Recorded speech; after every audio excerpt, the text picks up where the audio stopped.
Let me tell you something. Most people learn too late. A narcissist doesn't panic when you walk away. They panic when you no longer care. They don't crumble when you leave. They crumble when you stop reacting. Because to them, your reactions were never about love. They were about control. They fed on your confusion, your over-explaining, your pain. But the day you went silent, the day you responded with calm instead of chaos, that's the day they realized they lost you. You see, healing doesn't end the story. For the narcissist, that's just when the game begins. They don't want you back because they love you. They want you back because they lost their ability to control how you feel. And when they can no longer shake your peace, they switch tactics. This final manipulation won't look like anger. It won't be loud. It won't even feel like an attack. It will look like kindness. It will sound like closure. It will wear the mask of change. But behind it is the same need for domination, just in a new disguise. Let me ask you a question. Have you ever received a message that said, "I've been thinking about you. I just hope you're okay"? And you paused just for a second, because part of you wondered, could they finally be sincere? That moment of hesitation, that's what they're counting on. Not to reconnect, but to re-enter, to find one last crack in your emotional armor, because they don't come back for love. They come back to dismantle the healing you fought so hard to build. And this is where Stoic clarity becomes your greatest shield. Marcus Aurelius wrote, "The best revenge is not to be like your enemy." So if their return is strategic, your response must be grounded. If their approach is soft, yours must be firm. If they try to lure you in emotionally, you must rise rationally. They may have studied your wounds, but now you know their pattern. You don't need to yell. You don't need to justify. You don't even need to reply. You simply need to remain calm. Because your calmness, that's the threat. A narcissist isn't afraid of being blocked. They're afraid of being ignored without effort, of being erased from your thoughts, of being met with indifference instead of intensity. And so their final attempt often comes not with drama, but with gentleness. They'll tell you they've changed. They'll say they've been to therapy. They'll whisper things like, "I just wanted to wish you well. I know I wasn't perfect." But watch the timing. It usually comes after a long silence, when they realize you've stopped checking. When your glow is back, when your boundaries are firm, when you're no longer breakable. That's when they return, not to rebuild, but to see if they still have access. And this is where you must be at your strongest. Not with loud defenses, but with unshakable presence. Because the one thing they can't manipulate is the version of you that no longer needs their apology.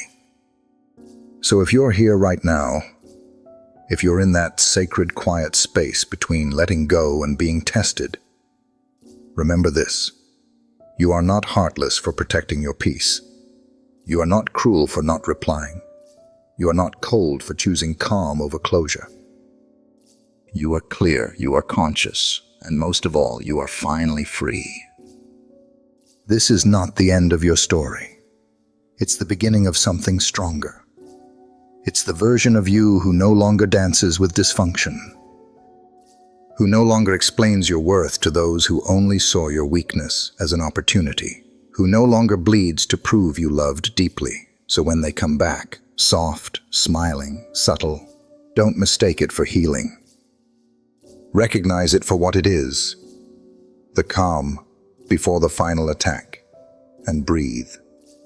Stand tall, and choose silence with power, not pain, because you've already won. Part 1. Why your calm is their collapse.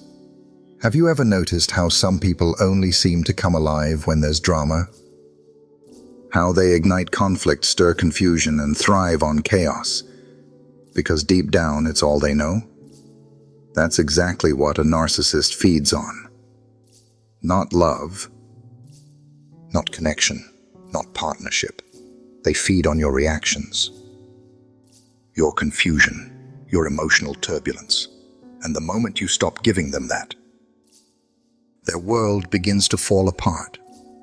You see, a narcissist doesn't need you to adore them. They need you to need them.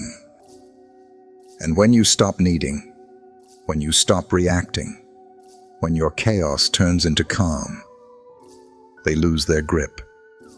Your silence is not emptiness. It's power. Your calmness is not passive. It's a declaration. You no longer get to control how I feel. Here's the truth most people miss. Narcissists don't panic when you leave.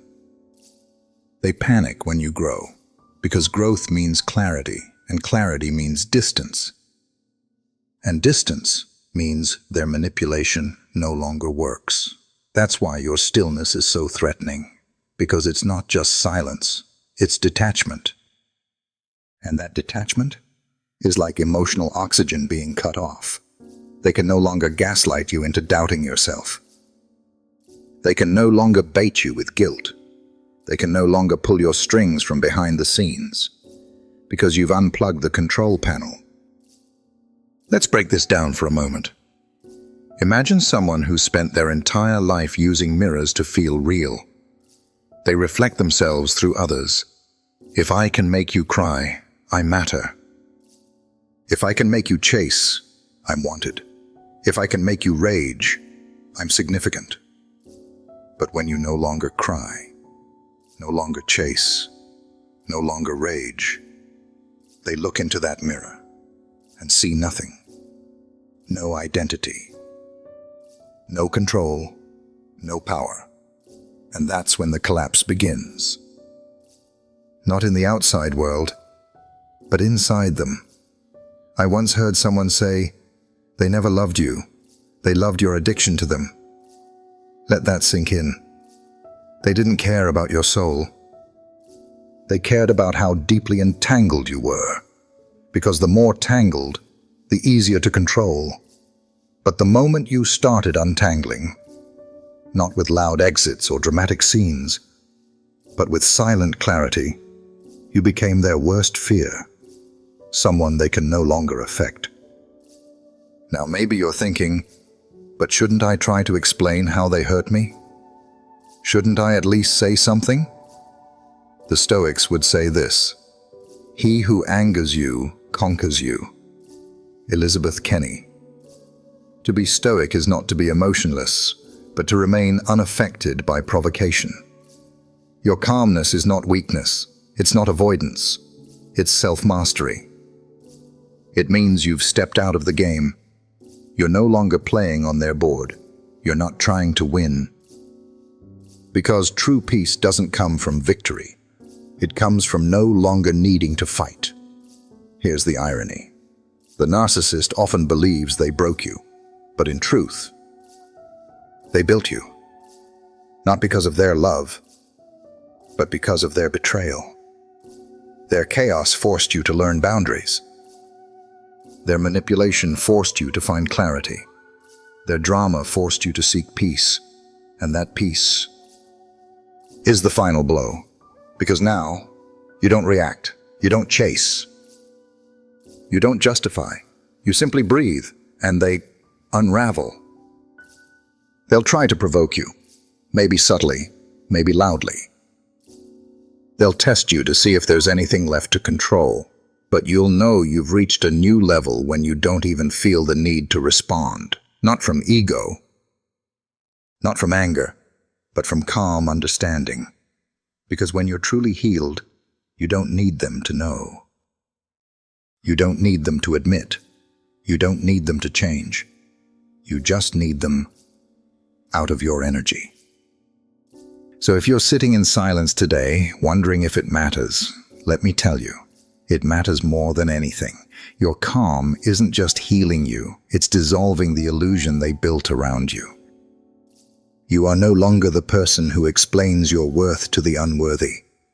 You are no longer the person who confuses intensity for intimacy. You are no longer the person who trades peace for temporary validation. You are calm, you are clear, you are untouchable. Comment below with the words, "My calm is my power." And if you found strength in this message, don't keep it to yourself. Like, subscribe, and share this with someone reclaiming their peace.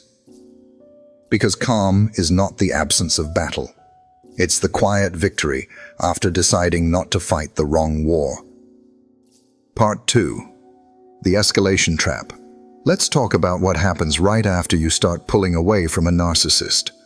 Not when you yell, not when you threaten to leave, but when you actually begin to go silent, when you step back with calmness instead of chaos. That's when the real storm begins. You see, narcissists don't panic when you're angry. They panic when you're indifferent. Because anger still means access. It still means you're emotionally engaged. It still means they have a foot in your mind. But silence? Silence is terrifying. This is when escalation kicks in. It starts with the sweet messages, the "I miss you" texts, the sudden flood of calls, the emotional voicemails, the long emails telling you they've seen the light. Then, when that doesn't work, comes the guilt trip. How could you abandon someone who's struggling? After everything I did for you? Followed by panic, by rage, by threats. And then suddenly, love bombing again. One moment they're saying you were the best thing that ever happened to them. The next they're accusing you of ruining their life. Sound familiar? Let me tell you something important. Escalation is not power. It's panic in disguise. It's not strength. It's desperation. They're not escalating because they miss you. They're escalating because they're losing control over you. To a narcissist, control is survival. And your peace, your quiet detachment, feels like death to their ego. So they throw everything at you. Emotional fireworks, guilt grenades, seductive words, just to pull you back into the game. Here's where the trap gets dangerous. Every message you answer, every emotion you show, every time you break silence, even just to explain yourself, you send one signal loud and clear. You still have power over me. And that signal, it recharges them. It doesn't matter whether your response is angry or loving. To them, a reaction is a win. It tells them they still matter. So what do? They escalate more. Because now they know the door isn't closed. It's just slightly ajar. Let me share a quick example. A woman I once coached, let's call her Jenna, decided to go no contact with her toxic ex. He had manipulated her for years, using guilt, drama, and charm to keep her on a string. When she finally stopped responding, he spiraled. First came the flowers, and "I've changed" messages. Then the emotional breakdowns. Then came the "if you don't answer me, I'll do something stupid" texts. She was torn. Was he really changing? Did he actually need help? But when she gave in, just once, just to check on him, the manipulation returned within hours. Why? Because it was never about love. It was about control.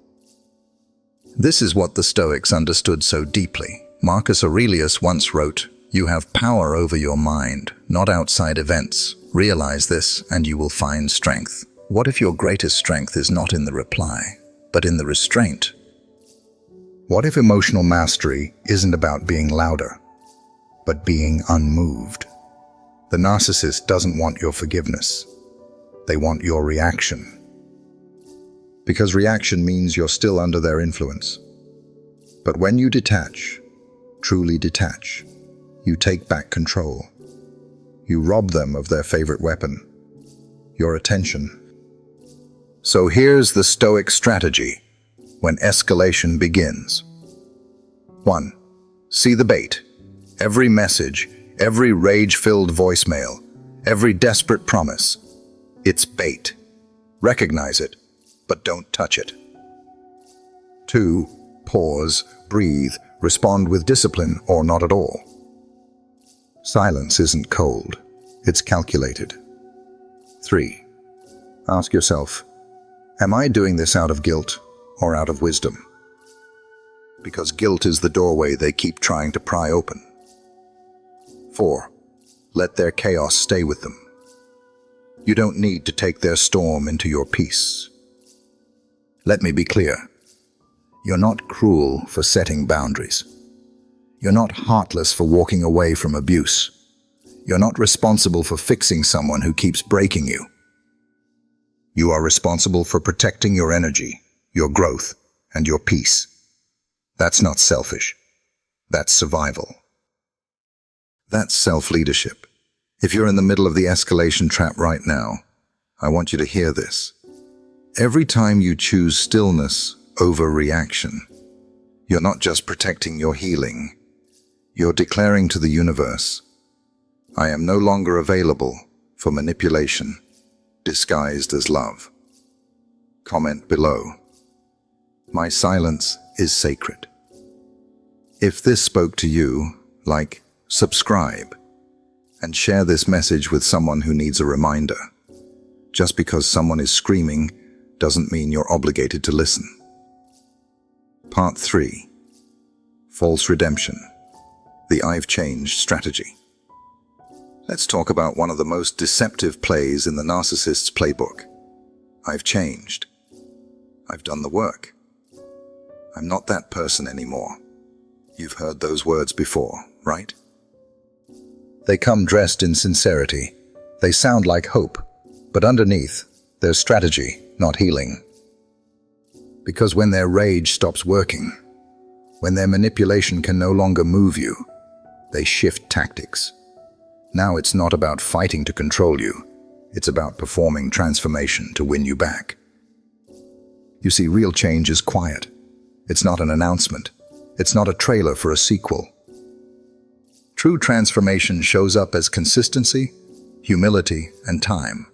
But narcissists, they treat change like a PR campaign. Suddenly, they're reading the right books. They're quoting therapists. They say things like, I was broken, but I'm healing now. You didn't deserve who I was. Give me the chance to show you who I am now. And part of you wants to believe it. Of course you do, because you're empathetic. You hope people can grow. And maybe, just maybe, they have changed, right? But here's the uncomfortable truth. If someone has truly changed, they don't market their change. They don't demand recognition for it.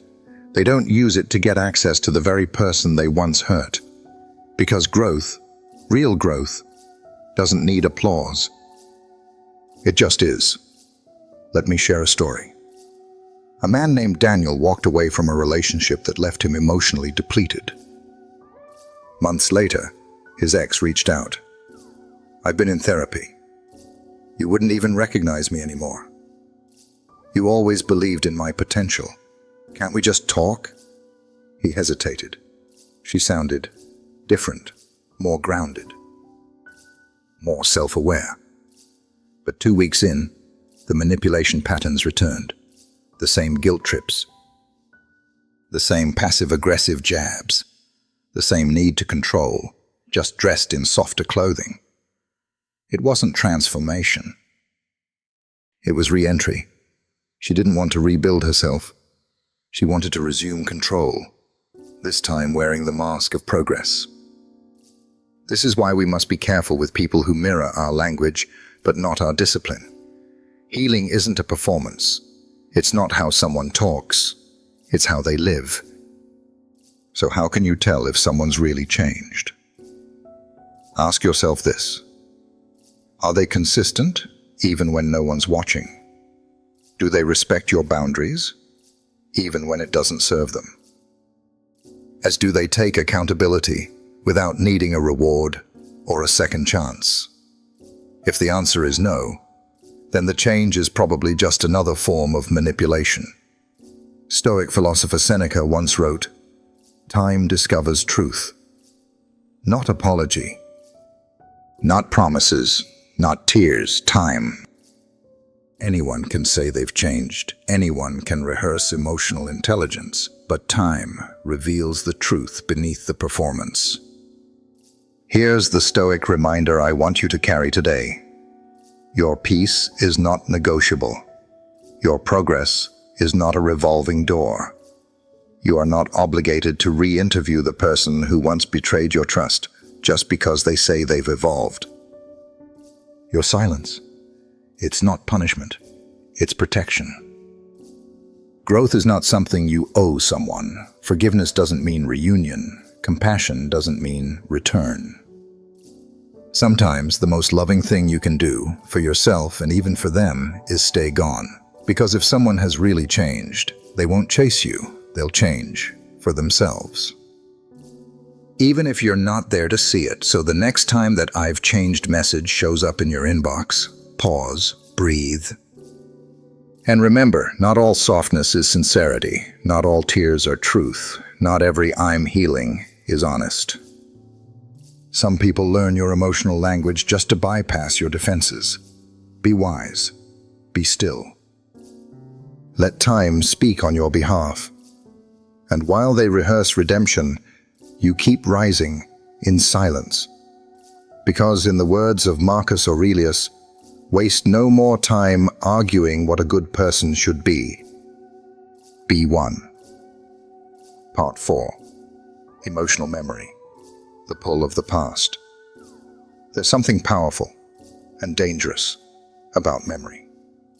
It doesn't always tell the truth. It tells the emotional truth, the version your heart wants to hold on to. When you walk away from someone toxic, especially a narcissist, your memory doesn't always replay the abuse first. It replays the laughter, the moments you felt seen, the good mornings, the inside jokes, the songs that once made you smile. That's not weakness. That's the nature of emotional memory.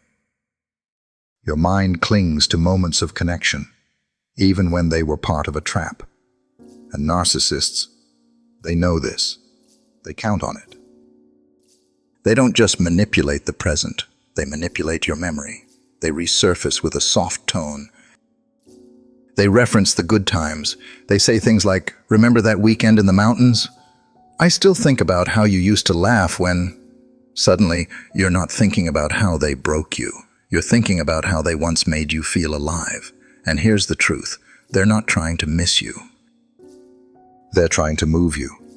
So when you start asking yourself, maybe they've changed, pause and ask a better question. Have they changed? Or have they just changed your perception again? Because here's the deal. Real transformation isn't proven by words. It's proven by consistency without reward. Do they show respect even when there's no benefit to them? Do they take true accountability, not just apology theater? Do they honor boundaries, not just beg for forgiveness? Most narcissists don't transform themselves. They transform your perception just enough to disarm you, just enough to get their foot back in the door. They don't come back for healing. They come back for control. Let me tell you about a man named Kevin. He walked away from a toxic relationship after years of emotional manipulation. His ex would gaslight, triangulate, guilt trip, the full arsenal. But months later, she sent him a voice note. "I just miss how safe I felt with you. You always knew how to calm me down. Nobody gets me like you do." His heart twisted. He wanted to believe she missed him. But the truth, she missed the version of him that could be controlled, that could be softened, that could be reabsorbed into the cycle. Kevin stayed strong, and in time, clarity returned. That's the pull of emotional memory. It whispers nostalgia, not truth. So when it whispers, maybe it wasn't that bad, remind yourself, if it wasn't that bad, you wouldn't have left. You wouldn't have needed to rebuild yourself from the ground up. Here's a Stoic lens that brings clarity. Marcus Aurelius once wrote, "The soul becomes dyed with the color of its thoughts."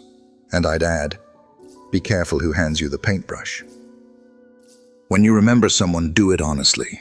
Don't just recall the sweet moments, recall the cost. Don't just revisit the warmth, remember the wounds that followed. Forgiveness doesn't mean forgetting. Healing doesn't mean returning. Here's your emotional armor. 1. When the past calls, ask what it's really offering.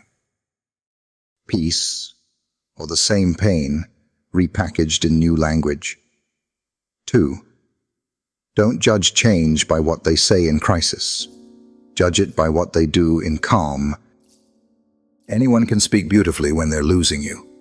Few can live beautifully when they think you're not watching. 3.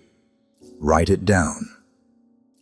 When you're clear-headed, document how they made you feel at your worst. In moments of weakness, read it back to yourself. That journal isn't bitterness. It's clarity. It's your boundary in black ink. Narcissists don't miss you. They miss the access.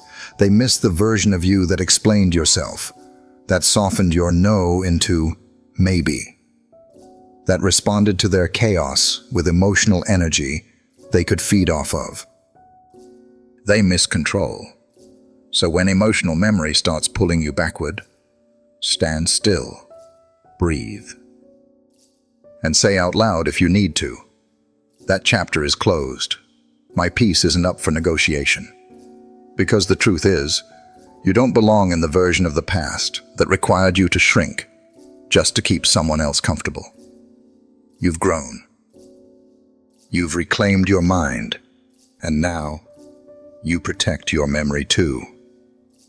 Part 5. Control in disguise. Sometimes control doesn't come through shouting.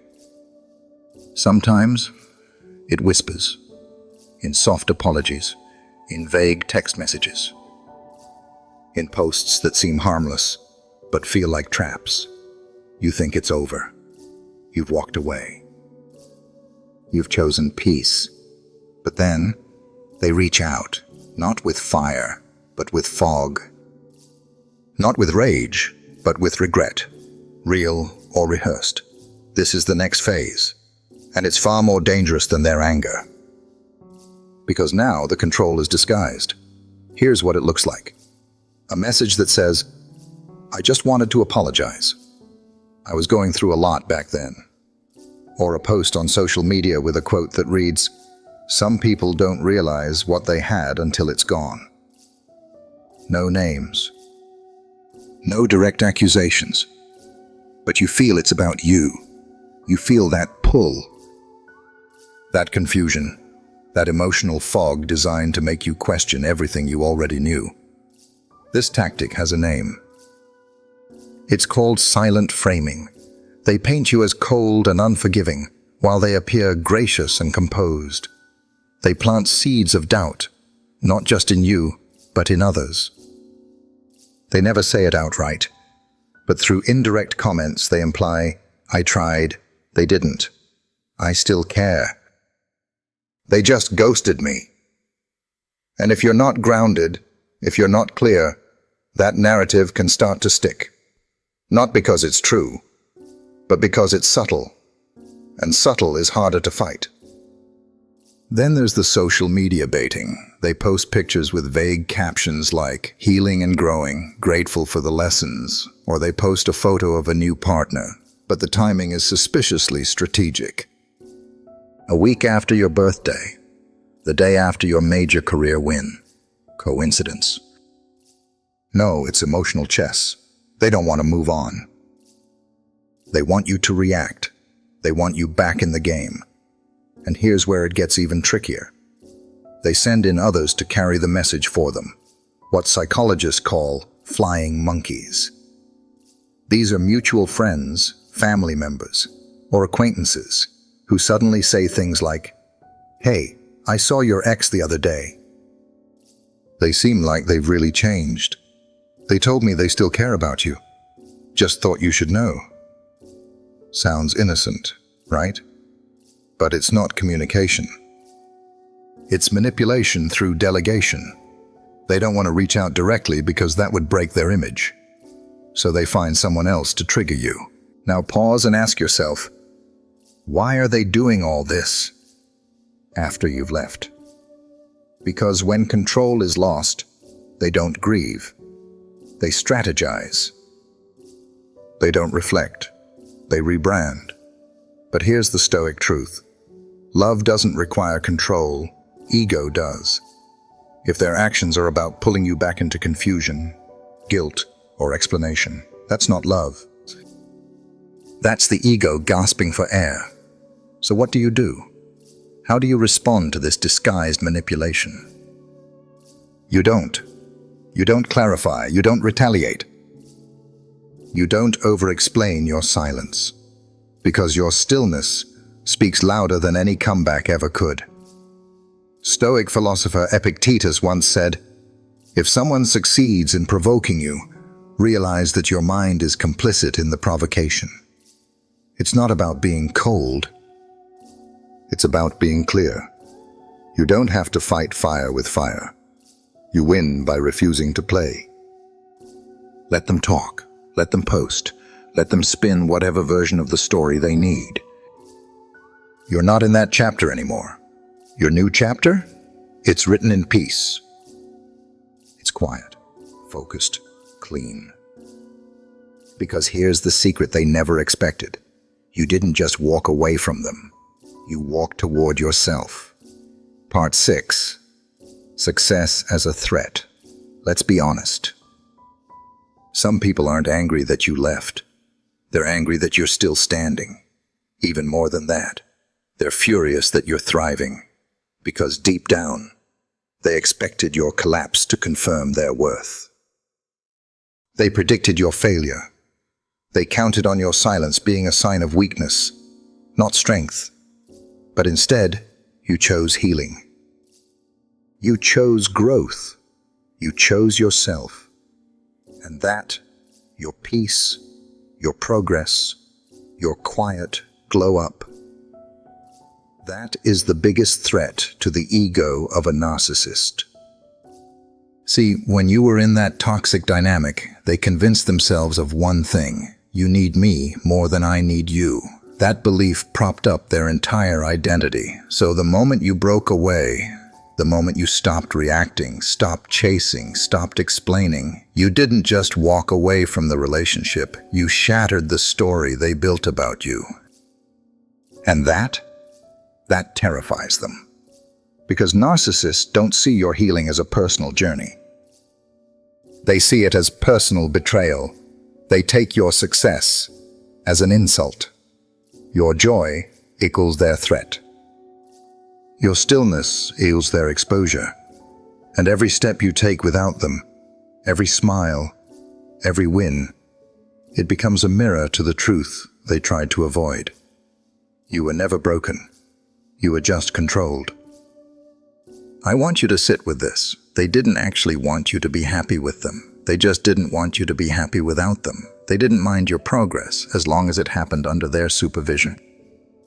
But when you rise without them, when you find peace they can't disturb, when you build a life where their name never echoes, that's when the panic sets in.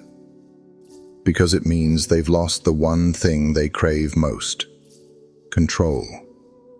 I remember someone once told me, if they can't control you, they'll try to control how others see you.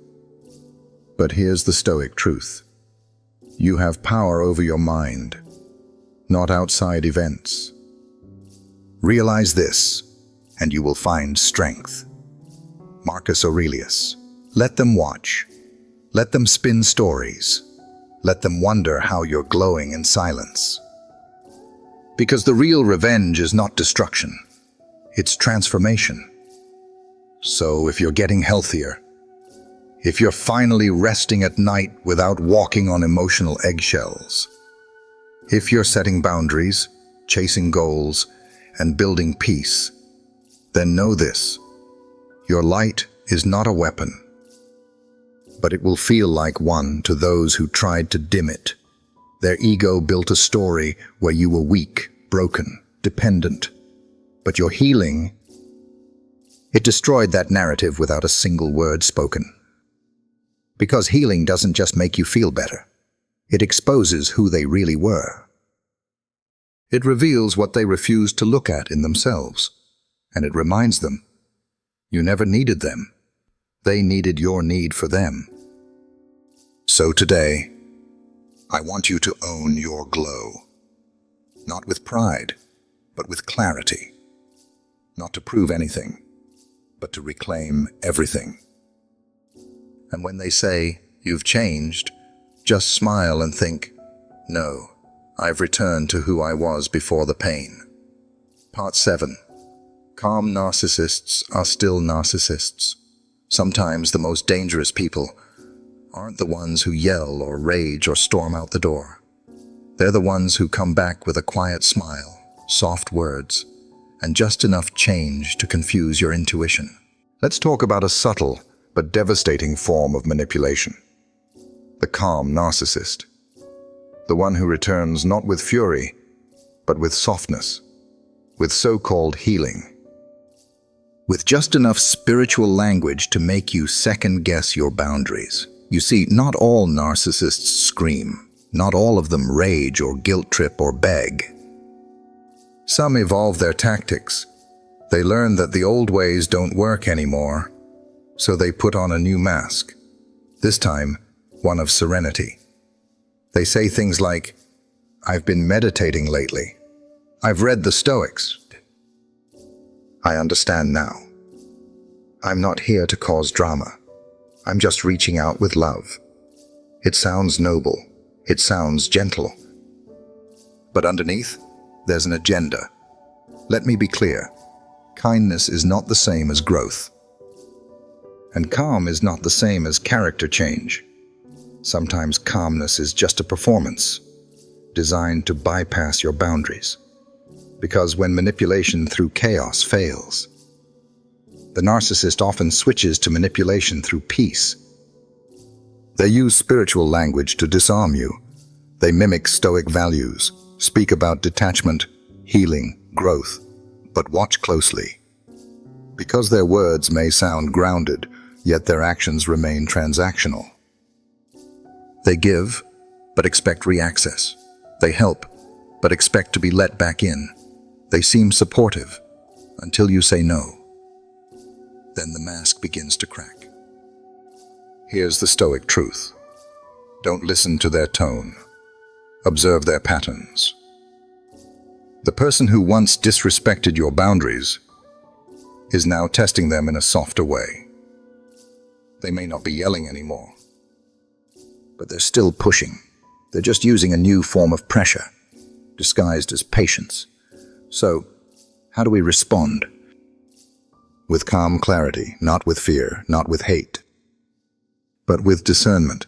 Ask yourself, have they truly changed, or have they just changed strategies? Are they showing up with accountability, or just a new tactic? Does their kindness come with strings attached? Because real growth doesn't demand access. It respects distance. It doesn't barter with guilt. It doesn't expect applause for basic decency. Here's something important to remember. A narcissist doesn't always want you back because they love you. They want back in because they lost the version of you they could control, and your peace, your stability, your clarity is now a wall they can't scale, so they try charm.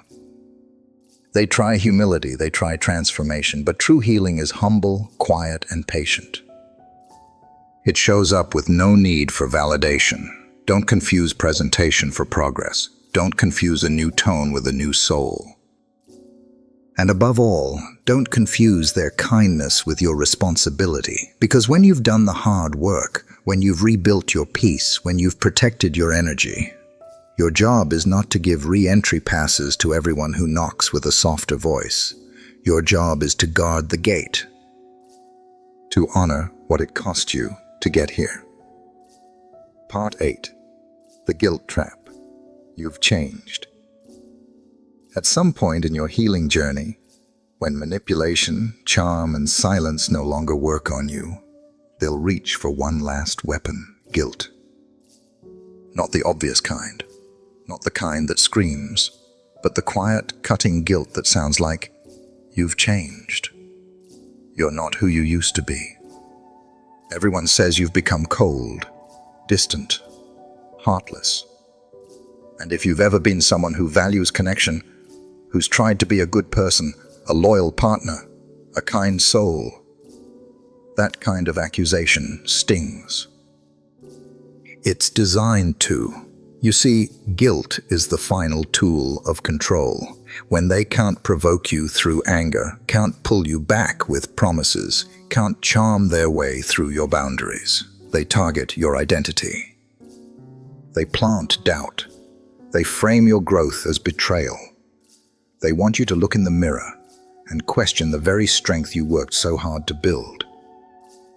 But let's pause. Let's ask the honest, uncomfortable question. Did you change? Yes. You did. And that's not something to hide. That's something to be proud of. You changed from being available to everyone to being accountable to yourself. You changed from giving countless second chances to giving yourself peace. You changed from bending so others could be comfortable to standing in your truth, even when it made others uncomfortable. So when they say, "You've changed," you say, "Absolutely. And I worked damn hard for that," because here's the truth. They don't miss who you were. They miss who you were to them. The version of you who tolerated the chaos, who over-explained, over-apologized, over-loved. And now that version is gone. Not bitter, not cold, just clear. Clarity feels like cruelty to people who benefited from your confusion. And peace feels like punishment to those who only knew how to connect through conflict. But you are no longer here to explain your evolution to anyone who refuses to grow with you. Here's where the Stoic wisdom lights the path. Peace without permission is not cruelty, it's clarity. Self-respect is not rudeness, it's alignment. You no longer operate to gain approval. You don't need a round of applause for finally choosing yourself. The moment you stop needing to be seen as the good one is the moment you become free. Let them say you've changed. Let them whisper that you've become too much, too distant, too strong. Because the real ones won't call your healing coldness. They'll call it courage. If this speaks to your journey, I want you to type in the comments, "I've changed, and I'm proud of it." Don't shrink back just to make someone else feel comfortable in your presence. Like this video, if you've ever been guilt-tripped for growing. Subscribe for more Stoic wisdom and emotional clarity. And share this with someone who's walking away from guilt and into growth. Because sometimes the strongest words are the quietest ones. I don't need your permission to protect my peace. Part 9. The Power of Silence. There's a moment in your healing when you realize this truth. Silence is louder than anger. When someone toxic loses access to your energy, your reactions, your explanations, your justifications, they don't just feel ignored, they feel powerless. And for the narcissist or manipulator, powerlessness is unbearable. You see, they don't need your love, they need your attention. Your reaction, your emotional presence, even if it's conflict, because as long as you're reacting, you're still in the game. That's why silence, real, consistent, impenetrable silence, hurts more than rage ever could. It doesn't feed their ego. It doesn't reopen the door. It doesn't give them the stage. Let me show you how it plays out. At first, they send a polite message. Something soft, gentle, disguised as peace. Hey, just wanted to check in. Hope you're okay. You say nothing. Then a day later, wow. So you're just going to ignore me? After everything? Still silence. And then, you've changed. You're cold. You were never who I thought you were. See the pattern? The text escalates. The tone shifts from sweetness to shame, from curiosity to contempt, all because you refuse to play along. Why? Because you stopped being a source. No more emotional supply. No more reaction to control. And most importantly, no more validation. This is where the narcissist begins to collapse. Not because you punished them, but because you simply removed your energy. Now here's the Stoic insight. You don't fix dysfunction by engaging it. Read that again. You don't fix chaos by reasoning with it. You don't heal wounds by reopening them in the name of being polite. You don't owe anyone your attention just because they're loud. Your silence is not weakness. It's wisdom. It is a boundary in its highest form, a quiet declaration that says, "This chapter is over, and I choose peace over performance." The old you might have replied, might have tried to soften the blow, to explain your distance, to make sure they didn't feel abandoned. But now you understand that not every cry for attention deserves an answer, that not every message is an invitation. That some silence is not absence, it's self-respect. Silence is powerful because it holds a mirror, and that mirror doesn't show the version of you they want to remember. It shows them who they became when you stopped giving them control. So if you're wrestling with whether or not to reply, don't ask, "Is it kind?" Ask, "Is it aligned?" Is it aligned with your growth, your peace, your healing? Because peace that costs your well-being isn't peace, it's performance. Part 10. Final Hoover and the Endgame. There's something you need to understand about narcissists. They never truly believe you're gone. They may let you go. They may go silent. They may even pretend they've moved on. But deep down, they expect you to come back. Next week. Next month, next year. They're not concerned about the clock. Because they think time is on their side. That the right bait, kindness, guilt, nostalgia, will pull you back in. They believe the cycle still belongs to them. But here's the twist they never saw coming. You change the game by ending it. When they realize that you've actually left, that your silence is no longer temporary, that your growth isn't a phase but a permanent evolution, that's when the final Hoover begins. The final attempt to pull you back. Not with rage, not with charm, but with collapse. Suddenly, the mask falls. Now you hear it. You were never real. You think you're better now? You're cold. You're fake. You've changed. And here's the truth behind those words. They're not talking about you. They're projecting the loss of control. They don't miss you. They miss the version of you they could manipulate. They miss the access. They miss the old you who didn't know better. But this new you, the one who honors silence over chaos, who no longer answers to manipulation, who thrives in peace, not in proving, that you are no longer useful to them. And that's why they unravel. Depression. Rage. Smear campaigns. Sudden apologies wrapped in emotional bait. They're not grieving your love. They're grieving their loss of power. So how do you respond? You don't. There is no explanation required. No final conversation to offer closure.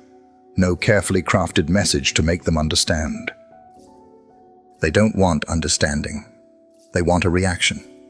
And when you stay silent, when you don't defend, don't explain, don't engage, you win. This is your final Stoic defense. 1. Stay silent. Let your healing be private. Your silence be sacred. 2. Let your peace be your proof. You don't need to perform growth. You're living it. 3.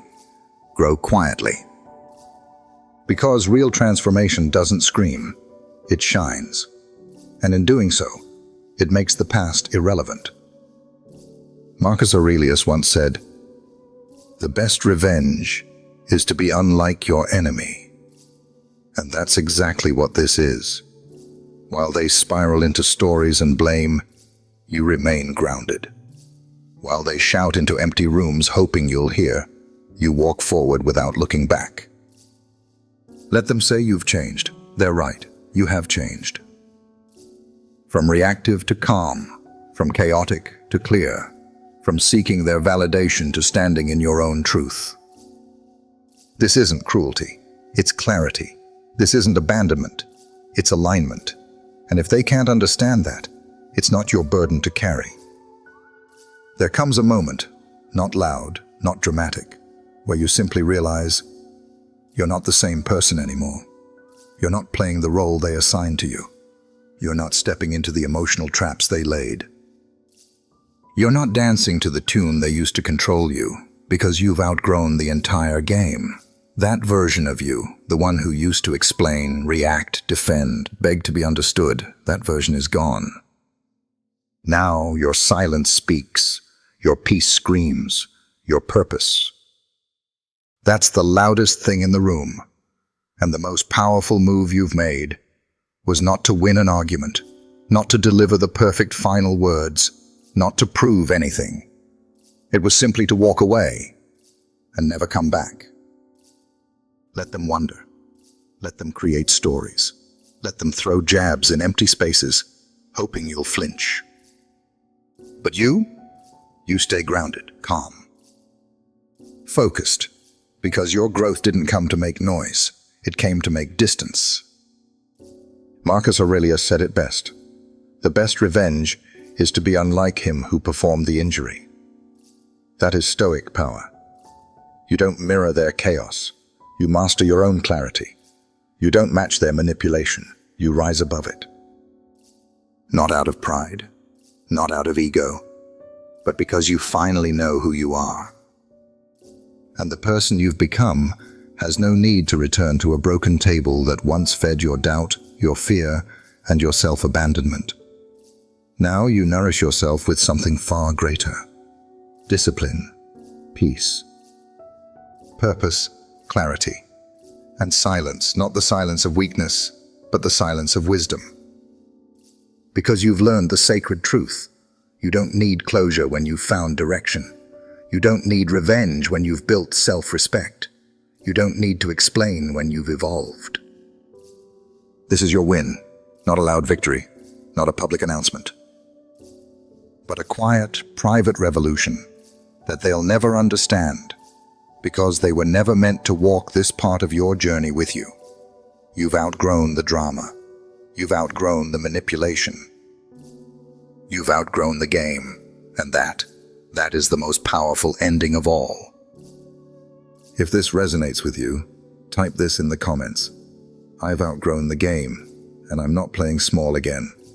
And if you're walking the path of self-mastery, make sure to like this video, subscribe to the channel, and share this message with someone who needs a reminder. Sometimes, your healing is not about proving anything. It's about becoming someone they can no longer reach. Stay silent. Stay steady, and most of all, stay free.